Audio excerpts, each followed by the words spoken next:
The lies other hikers tell you guys, you have no idea. And one of the biggest lies I've been told is that cold soaking food is just as good as eating a nice and warm dinner in the evenings. It is not. Some recommendations fellow hikers give you or things people say online is wrong. Some will give you less comfort, some are just dangerous, while others are just sad. Today is all about the lies hikers and the hiking community tells you, and we will expose them all one at a time and focus on the truth instead. So, stay tuned. Hiking is an amazing hobby. You will get to see amazing views, spend a lot of time in nature, and surround yourself with the peace and silence of nature that leaves you with an inner calm and clearer mind. And at the same time get a little bit of exercise. But for hikers seeking advice about gear and general recommendations, it can be a jungle. Both for new hikers wanting to start out a new hobby and the ones looking for saving weight in their backpack to go lighter and maybe even ultra or super ultralight. A lot of lies exist out there, and today we will talk about 5 of these lies hikers tell you, starting with the tents. They say buy a one-person tent if sleeping solo. It is lightweight. It is compact enough not to take up too much space in your backpack, and it is the perfect choice. It is a lie. Even if a lot of that is true, I mean it is lightweight, it is super compact, but I believe to buy a one-person tent as your first tent to be a big mistake, no matter what they tell you.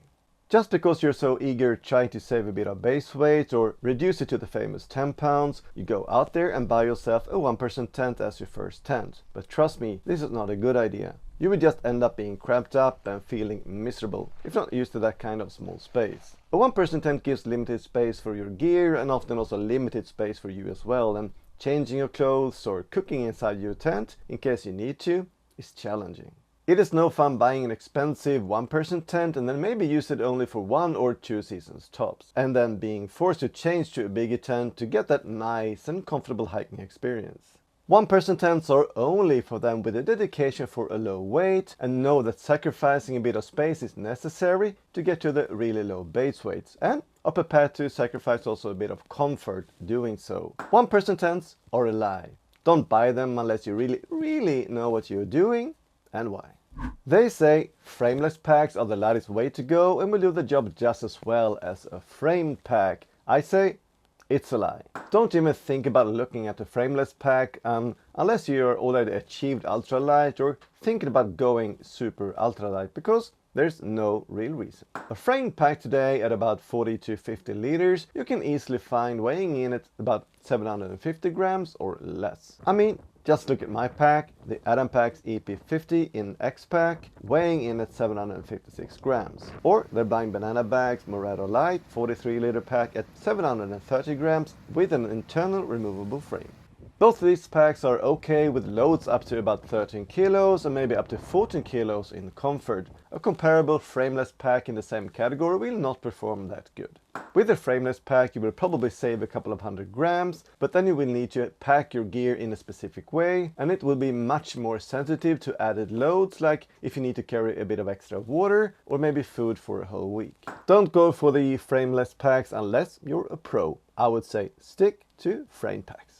They say buy DCF tents and backpacks if you're going ultra light. I say that is a lie, because so many other good and cheaper options are available. When I did a survey in my community tab, I asked the question if people find DCF to be worth their money, and 52% believe that DCF is way too expensive, and I agree. Even if I've been trying out and using a DCF tent the past year, the Boomfus Midas 1% tent.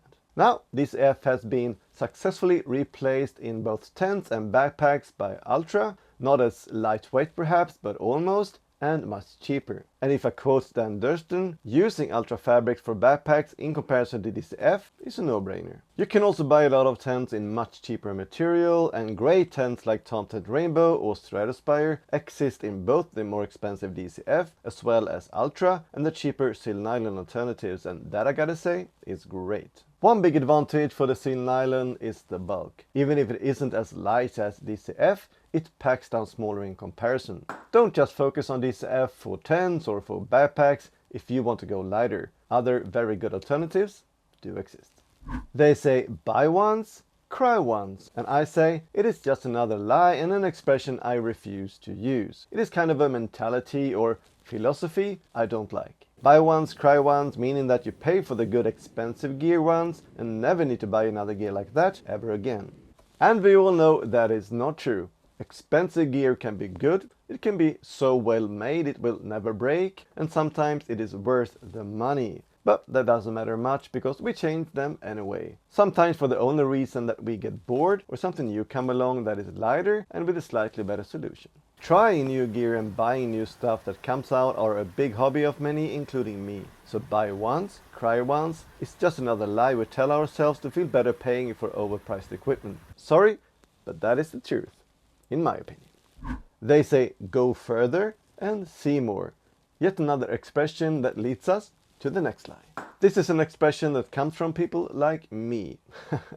Sorry for that, guys, but it comes from hikers who strive for a lighter pack, for being able to walk or hike longer distances with less effort and in a shorter period of time, and through hikers fit into this category like a glove.